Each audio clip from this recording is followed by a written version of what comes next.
भावमय सतगुरुवर वंदन, करूं आदर सत्कार नमन, सदा कल्याण मंगलम दिव्य गुरु चैत्यवहरता, करूं परियुपासन चितलाय, रहे साता का जतन उपाय, रहे साता का सतत उपाय। बोधि प्रदाता पूज्य विराट गुरुदेव पूज्य वैभव श्री जी महाराज को वंदन नमन। उपस्थित सभी भव्य आत्माओं की भव्यता को प्रणाम। जय हो। समय वज्जिका के इस सफर पर हम आगे बढ़ते हैं। कल हमने बात की मन की 3 विषमताओं के बारे में, रति, अरति और अविवेक के बारे में। Chapter number 4, page number 25। हमने पेज नंबर 25 के शायद जो सेकंड पैराग्राफ है उसको हमने जाना, समझा। अब उस पेज नंबर 25 के लास्ट जो 3 लाइन है वहां से हम शुरू करते हैं। जब अरति की मनोदशा ज्यादा रहने लगती है, अरति यानी रति का दूसरा छोर, कॉन्फ्लिक्ट, जहां पर मन में हमेशा ही कॉन्फ्लिक्ट बना रहता है, कभी हम स्थिर नहीं रहते, या तो हम रति में हम सुपीरियरिटी में रहते हैं, अरति में हम इंफीरियरिटी में रहते हैं। तो जब अरति की मनोदशा ज्यादा रहने लगती है तब इंसान स्वयं को सबसे हीन, तुच्छ, दीन सा समझने लगता है। वह हीनता की ग्रंथि इंफीरियरिटी कॉम्प्लेक्स का शिकार हो जाता है। स्वयं ही अपने मन में कल्पना करके स्वयं को मूल्यहीन समझने लगता है, औरों के सामने जाने से घबराने लगता है। जब वही व्यक्ति उच्चता की ग्रंथि से पीड़ित था, यानी सुपीरियरिटी कॉम्प्लेक्स में था, यानी कि रति में था, तब अपने आप को सुपीरियर समझता था। और आज वही व्यक्ति हीनता की ग्रंथि के कारण भयभीत रहने लगता है। एक चीज आप नोट कीजिएगा, साइकोलॉजी भी ये कहती है कि जो व्यक्ति आज सुपीरियरिटी कॉम्प्लेक्स का शिकार है वो कहीं ना कहीं, कभी ना कभी, किसी भी पॉइंट पर, किसी और फील्ड में, मे बी वो पब्लिक स्पीकिंग में खुद को बहुत सुपीरियर समझता है, सुपीरियरिटी कॉम्प्लेक्स है उसको, लेकिन किसी एक पॉइंट में, मे बी अपने लुक्स को लेकर या अपने लाइफ पार्टनर को लेकर, समथिंग और द अदर, वो जरूर कहीं ना कहीं इंफीरियरिटी कॉम्प्लेक्स में जाएगा। तो जो लोग आज डरते हैं वे हीनता की ग्रंथि से ग्रस्त हैं, इसलिए डरते हैं। ये वे ही लोग हैं जो कभी किसी को डराते थे जब वे अहम युक्त थे। आज वही अहंकार अपने दूसरे छोर पर आकर डर रहा है। डर अहंकारी को ही होता है। क्योंकि यहाँ लगभग सभी लोग डर डर कर जी रहे हैं, तो इसका मतलब है कि हम सभी इन ग्रंथियों से पीड़ित हैं और अहंकारी हैं।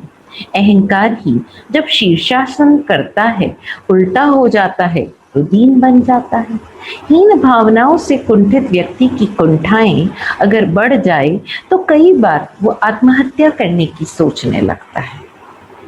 सुसाइड क्यों करना चाहता है आदमी? क्योंकि मन में क्या है? Deep inferiority complex. तो अगर कोई व्यक्ति कभी ऐसी भावना आपके सामने रखे तो एक बात ध्यान रखना, उसे भाषण देने मत बैठना, उसको समझाने मत बैठना, उसे सिंपैथी रखना। क्यों? क्योंकि वो इंफीरियरिटी कॉम्प्लेक्स से ग्रस्त है। ये वे लोग हैं जो कभी किसी को डराते थे जब वे अहम युक्त थे। आज वही अहंकार अपने दूसरे छोर पर आकर डर रहा है। यानी जो कभी किसी को डराते थे अपने ईगो में, वही जब पेंडुलम के दूसरे छोर पर जाएगा तो डरेगा। अब देखना कुछ व्यक्ति हैं जो एक पर्टिकुलर जो उनका सर्कल है वहां खुद को राजा समझते हैं, और वही लोग जब उनको कोई दूसरा व्यक्ति मिलता है तो वो इंफीरियरिटी से ग्रस्त हो जाते हैं, उनके सामने खुद को हीन महसूस करते हैं, दबावा महसूस करते हैं, इंफीरियर महसूस करते हैं। डर अहंकारी को ही होता है। बड़ी विचित्र बात है ना, आप लोग बोलते हैं यार उसमें तो बड़ा एटीट्यूड है, वो तो बहुत इगोस्टिक है, उसको काहे का डर है, लेकिन समझना डर अहंकारी व्यक्ति को ही होता है और किसी को नहीं होता। क्योंकि यहाँ लगभग सभी लोग डर डर कर जी रहे हैं, तो इसका मतलब है कि हम सभी इन ग्रंथियों से, इन कॉम्प्लेक्सेस से पीड़ित हैं और अहंकारी हैं। बड़ी साइकोलॉजिकल चीजें हैं। आप देखिए ये सारी चीजें हमारे जैन दर्शन में है। जैन दर्शन पूरी तरह से मन के चित्तों का विज्ञान है। हम अगर जैन दर्शन को बहुत गहराई से पढ़ लें, समझ लें, तो मैं आपको सही बताती हूँ, आपको किसी साइकोलॉजिस्ट की जरूरत नहीं पड़ेगी, किसी काउंसलर की जरूरत नहीं पड़ेगी। लेकिन मजे की बात यह है कि हमको ये साइकोलॉजी की तरह नहीं पढ़ाया गया ना, ये सब कुछ हमको बड़े अजीब तरीके से पढ़ाया गया है, और यही कारण है कि हम परेशान होते हैं। अहंकार ही जब शीर्षासन करता है, उल्टा हो जाता है, तो दीन बन जाता है। हीन भावनाओं से कुंठित व्यक्ति की कुंठाएं अगर बढ़ जाए तो कई बार वो आत्महत्या करने की सोचने लगता है। उसे लगने लगता है मैं व्यर्थ हूँ, मेरी जिंदगी व्यर्थ है, मैं जीने लायक नहीं हूँ, मैं इस दुनिया की दौड़ में नहीं दौड़ सकता, क्यों ना मैं स्वयं को समाप्त कर दूं, आत्महत्या कर लूं। ऐसे विचार आज के युग में बहुत बढ़ गए हैं। क्यों? क्योंकि आज के युग की सोच ही ये है कि यदि मेरे पास अधिकाधिक भौतिक सामग्रियां हैं तभी मैं सफल हूँ, सुखी हूँ, जिंदगी की दौड़ में जीने लायक हूँ। आज इंसान का मूल्य कम और भौतिक साधनों का मूल्य अधिक आंका जाता है। ऐसे में व्यक्ति की सोच बदलना कठिन हो गया है। किंतु यदि लोग तनिक गहराई से सोचें तो ये तथ्य स्पष्ट हो जाएगा कि जीवन आनंदपूर्ण हो ये महत्वपूर्ण है, ना कि सामग्रियों का संचय और परिग्रह की अंधी दौड़। होता यही है कि लोग जिंदगी के लिए बहुत सारे सामान जुटाने में लगे हैं, किंतु जिसके लिए सामान जुटा रहे हैं वो ही गायब है, अर्थात वे आनंदपूर्ण जीवन से चूकते जा रहे हैं। इस प्रकार रति, अरति और अविवेक, इन तीन विषमताओं को अपने भीतर से पहचान कर इनसे अलग होना ही समभाव में आने की साधना है। आप लोगों ने सोचा होगा कि सामायिक की क्लास में मारसा इस साइकोलॉजी की क्यों बात कर रहे हैं। मजे की बात यह है कि हमने सिर्फ पाठों में सामायिक को जाना है। एक्चुअल सामायिक क्या है? हम कहते हैं सामायिक समभाव की साधना है। अरे जब तक हमारा मन डोलता रहेगा, कभी रति में, कभी अरति में, कभी अविवेक में, तो हम समभाव में आएंगे कैसे? और हमारे इन मन के चित्तों से पार पाने का विज्ञान ही तो सामायिक का विज्ञान, और हमें ये समझना ही होगा, नहीं तो हम कभी भी चैन से जी नहीं पाएंगे, सामायिक में नहीं आ पाएंगे। सामायिक में आने के लिए हमको ये जानना जरूरी है कि हम जो प्रतिक्रमण कर रहे हैं, जो निरीक्षण कर रहे हैं, जो गरहा कर रहे हैं, वो किन चीजों की कर रहे हैं। कहाँ कहाँ हमारा मन रति में जा रहा है, कहाँ कहाँ हमारा मन अरति में जा रहा है, हमें जानना होगा। जब हम जान पाएंगे तभी तो अपने मन के उन सारी चीजों से पार पा पाएंगे, और जब तक उन चीजों से पार नहीं पा पाएंगे तब तक समभाव में कैसे आएंगे। It is complete psychology. Mahavir ने पूरा मन के चित्तों का विज्ञान दिया। हम एक एक चित्त को पहले तो पहचान तो करें। हम बस नाम रटते रहते हैं, सम्यक्त को प्राप्त करना है, सम्यक्त ये काम कर लिया तो संकित चला जाएगा, वो काम, अरे संकित आ गया क्या जो संकित चला जाएगा?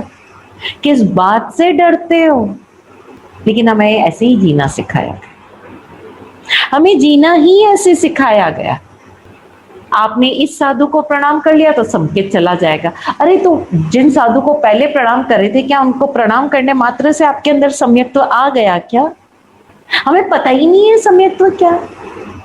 हम जी ही मिथ्या भ्रमणाओं में रहे। अब बताओ, अगर सामायिक इस रूप में समझाई जाए कि सामायिक क्या है, आपके मन के साइट्स को जानना, और सिर्फ जानना ही नहीं, जानकर क्या कर लोगे, सिर्फ जानना ही नहीं, जानकर उनसे खुद को अलग करना, उनको जीत लेना, उनको अपने से अलग कर पाना, बहुत प्रेम पूर्वक, घृणा से नहीं, यही सामायिक है। अगर इस तरह से हर यंगस्टर को सामायिक समझाई जाए, और अभी तो मैं सिर्फ आपको बहुत अलग अलग हिस्सों में समझा रही हूँ, और मजे की बात ये कि गुरुदेव ने और गुरुवर्या श्री जी ने ये सारी चीजें सामायिक के अर्थ और सामायिक का विधि विधान बताने से पहले बताई है, ताकि आपको समझ में आए कि आप सामायिक क्यों कर रहे हैं, सामायिक में आपको करना क्या है, सामायिक होगी कैसे, सामायिक के प्रोसेस से आप गुजरोगे कैसे, सामायिक के प्रोसेस से गुजरना जरूरी क्यों है, सामायिक के प्रोसेस से गुजरने के बाद परिणाम क्या होंगे, क्या परिणाम हो सकते हैं, और क्या परिणाम हो गए लोगों के जीवन में, ताकि आपको प्रेरणा मिले, और जो संस्कार वश हम आज तक पढ़ते आए हैं, जीते आए हैं, उन सबसे मुक्त हो जाए। अब बताओ, क्या इतना इस तरह से ज्ञान दिया जाए तो क्या कोई भी बच्चा किसी काउंसलर के पास जाने की जरूरत महसूस करेगा?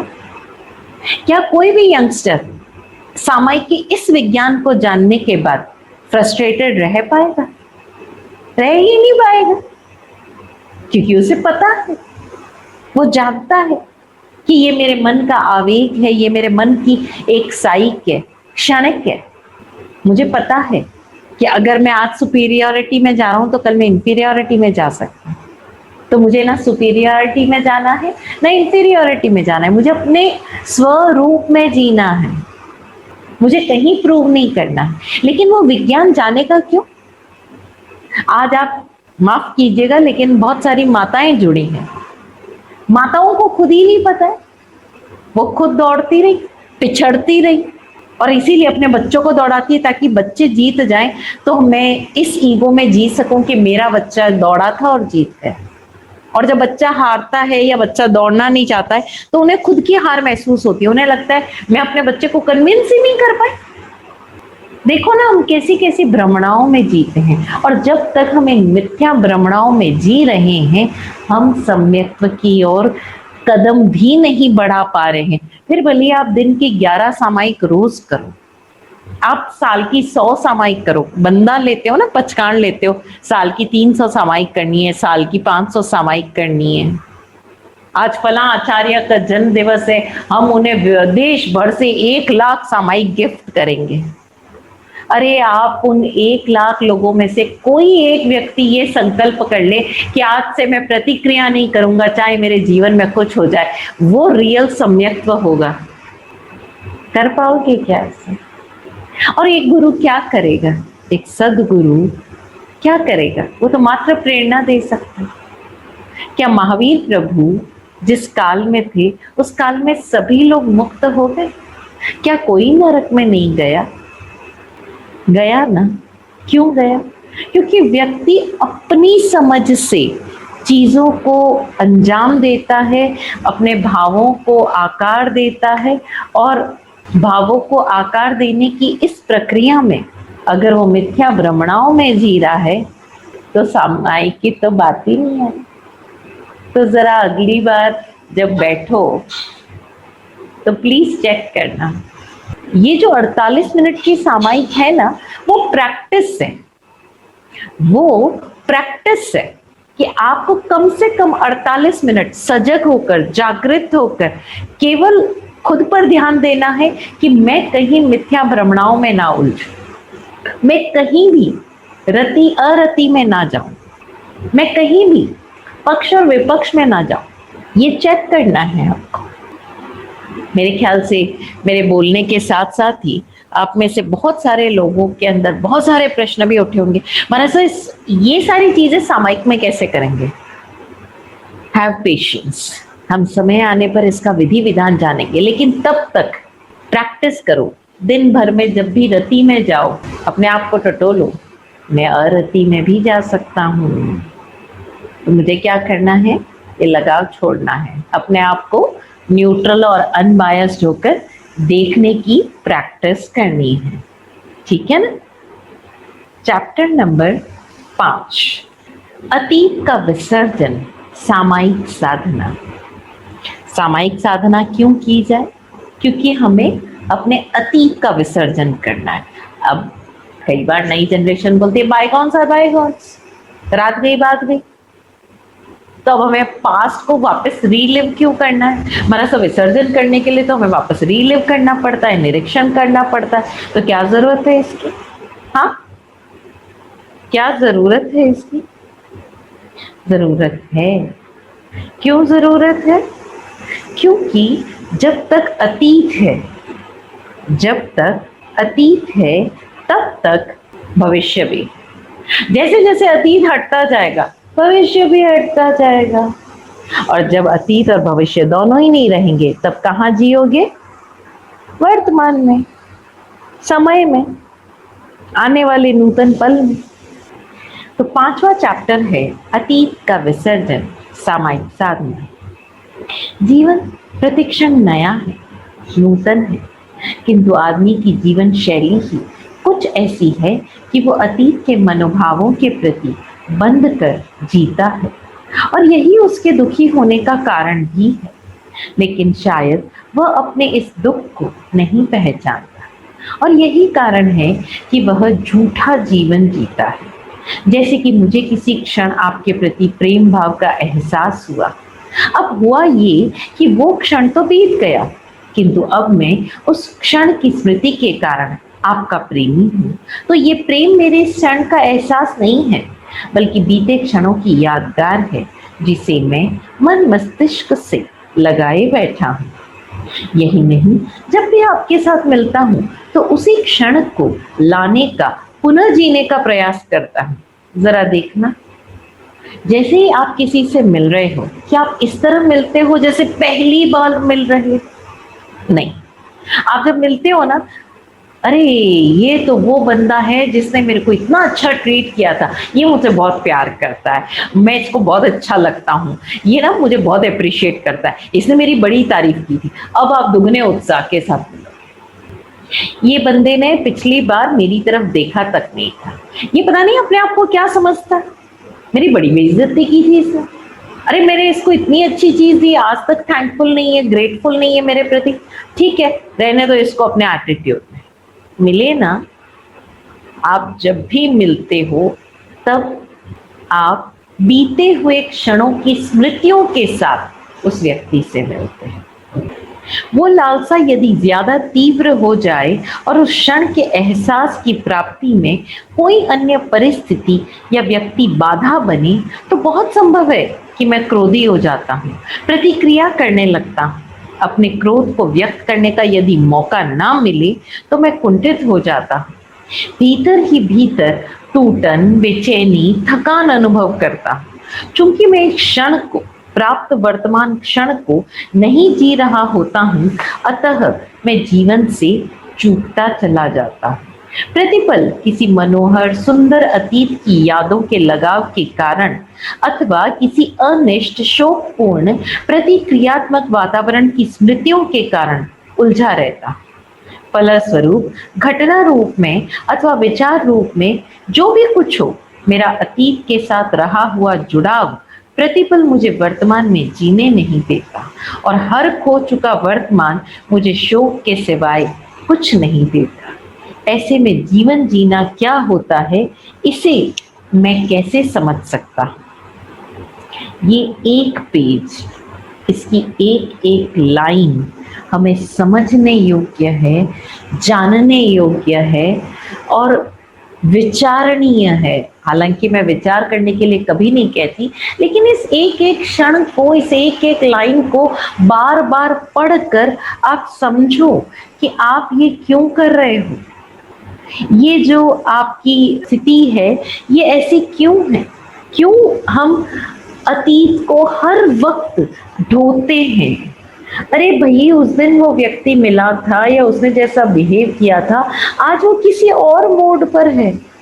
एक बार में क्यों किसी के प्रति कोई धारणा बना लेते हो। उस दिन उससे कोई गलती हो गई होगी, हो सकता है वो किसी आवेग में था, आवेश में था, मन के किसी कमजोरी के साथ था, लेकिन आज वो वैसा नहीं है। क्या माफ नहीं कर सकते हो, जाने नहीं दे सकते हो? क्या आपके साथ ऐसा नहीं होता? होता है ना। आप जॉब पर जा रहे हो, पता चला कि आपका कोई बहुत ही करीबी है जो बहुत ज्यादा बीमार है। अब आप चाहे कितनी भी कोशिश करो, आपका मन ही नहीं लगेगा, चाह कर भी नहीं लगेगा आपका मन। फिर क्या करोगे? फिर वहां बैठे बैठे शरीर तो एक जगह होगा लेकिन मन कहीं और होगा, और वो क्या करेगा? वो आपको बार बार बार बार खींचेगा। कहाँ खींचेगा? पास्ट। आपको वहां जीने नहीं। तो इसलिए समझना इस चीज। एक प्रश्न आया है, is self respect and ego same?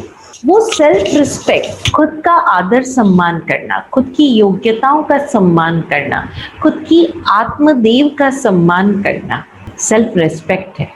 और अहम कब आता है? मैं हूं, ये सेल्फ रिस्पेक्ट है। मैं ही हूं, या मैं इससे बेहतर हूं, या मैं उससे कमतर हूं, या किसी भी का भी कंपैरिजन, या मैं ही हूं, ये ईगो है। और बहुत ही बारीक सी रेखा है। अभी कल ही एक बच्ची मिली थी मुझे, शायद 10-12 साल की बच्ची है, और वो कह रही है हमारा सा एटीट्यूड तो होना ही चाहिए। भैया क्यों होना चाहिए? कि नहीं, कोई हमें गिनता नहीं है। हम 2 बार किसी से बात करने गए, किसी ने हमारी बात का जवाब नहीं दिया तो हमको बुरा लगा। तो मैं तो 2 बार बात की, अगर उसने जवाब नहीं दिया तो बस मैं तो फिर बात ही नहीं कर।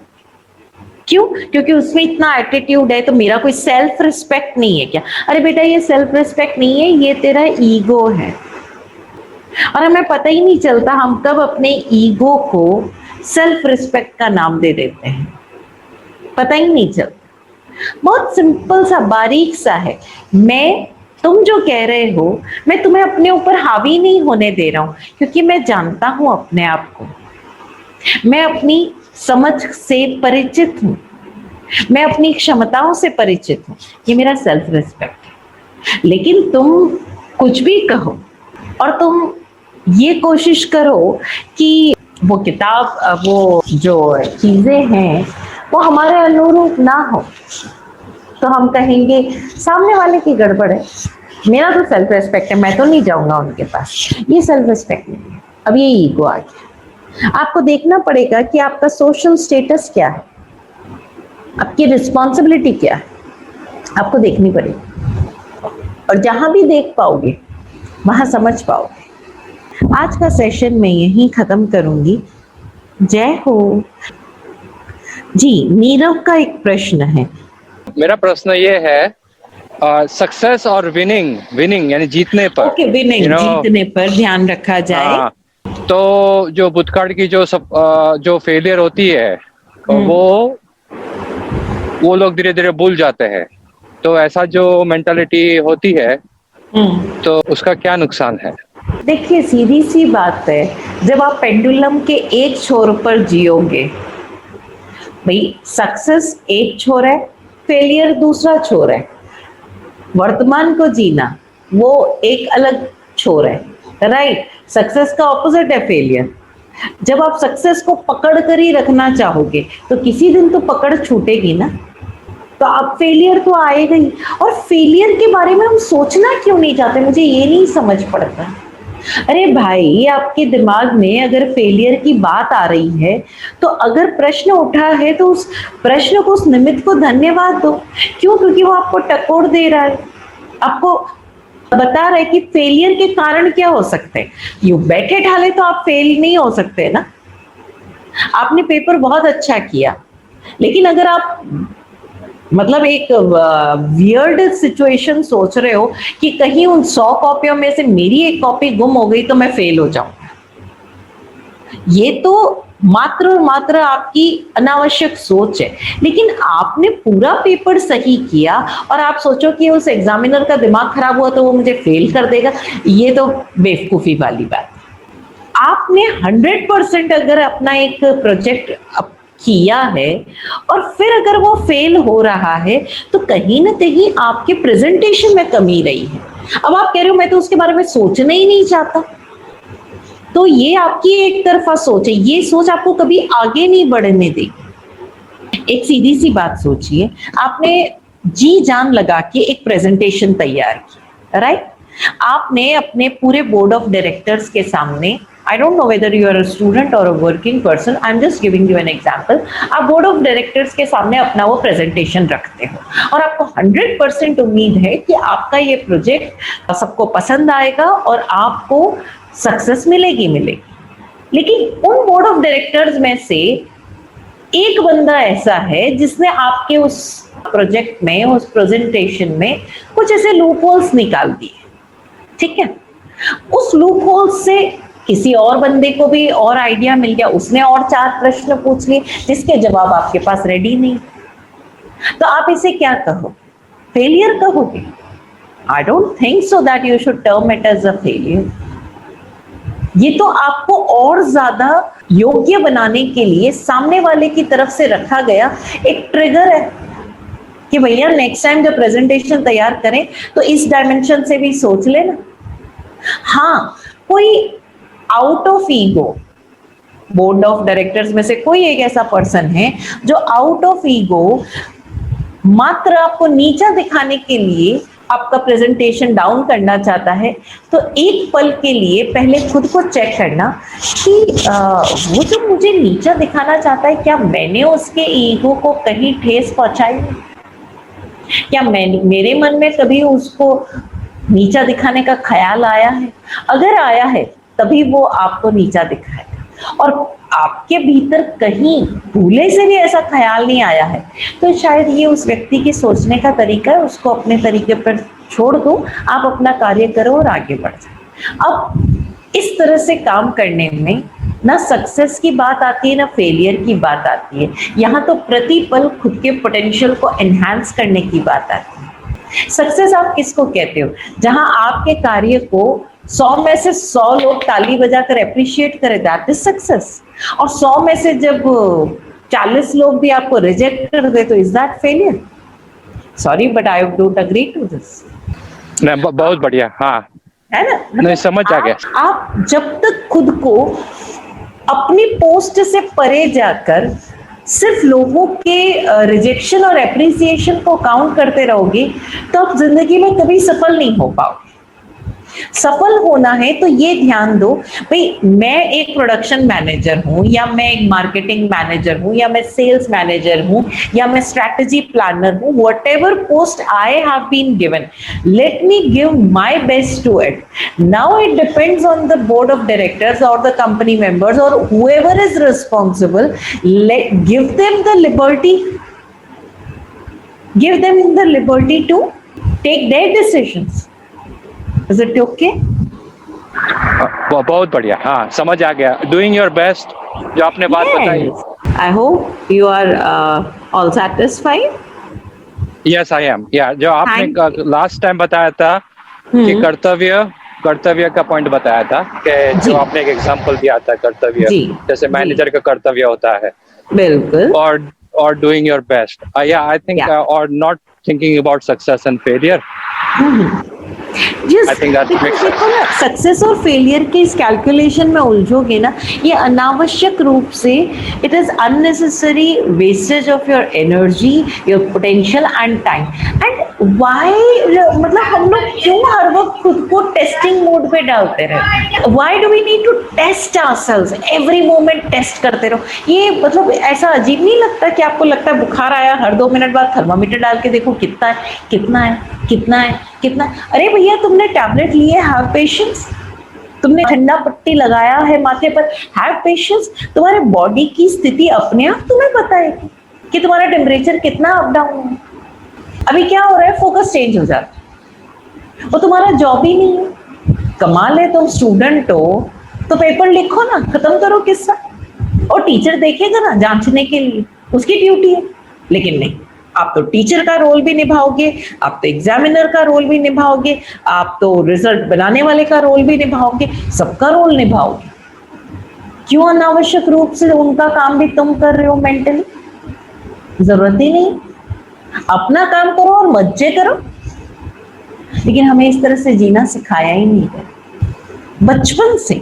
छोटा बच्चा पेपर देख के आता है, घर आते ही माँ पूछती बता कितने राइट किए कितने रॉन्ग किए। अरे भाई ये काम टीचर का है ना। और अभी बच्चे से जानकर क्या कर लोगे, जाकर पेपर चेंज कर लोगे, उसकी आंसर शीट बदल दोगे? Can you do this? अभी उसको प्रमोट कर दोगे नेक्स्ट क्लास में, या सप्लीमेंट्री है तो अभी उसको सप्लीमेंट्री के एग्जाम दिलवा दोगे? But I don't understand this. KG class के बच्चे को माए पूछेगी बता मैम ने क्या पूछा था, तूने क्या बोला? अरे ये तूने गलत कर दिया। अरे देकर आ गया ना exam, now think about the next. लेकिन नहीं, हम उस उम्र से बच्चे के ऊपर अनावश्यक बोझ डालना शुरू हो जाते। What is the need to do that? What is the need to do that? और ये जो आदत हम तब से हमारे अंदर पड़ती है ना, आप देखो वो आदत जिंदगी भर हर जगह चालू रहती है, हर जगह। आप पार्टी के लिए तैयार होते हो, आप मिरर में देखकर खुद को कॉम्प्लीमेंट ही नहीं करते हो। मिरर में देखते ही पहला ख्याल ये आता है आज देखना सब लोग मुझे कॉम्प्लीमेंट करने वाले हैं। और फिर जैसे ही आप पार्टी में जाते हो, you are not enjoying the party, you are waiting कितने मेरे वोट्स मेरे को फॉर में मिल रहे हैं, कितने वोट्स मेरे अगेंस्ट में मिल रहे हैं, and any time you are calculating, और पार्टी एंजॉय करना ही भूल जाते। I have seen people, and not only females, पहले तो फीमेल्स के लिए था, आजकल तो मैं मेल्स का भी यही देखती हूँ। This is what we are doing. So मस्त होके जियो, जस्ट गिव योर बेस्ट, भूल जाओ सक्सेस और फेलियर को। जय हो।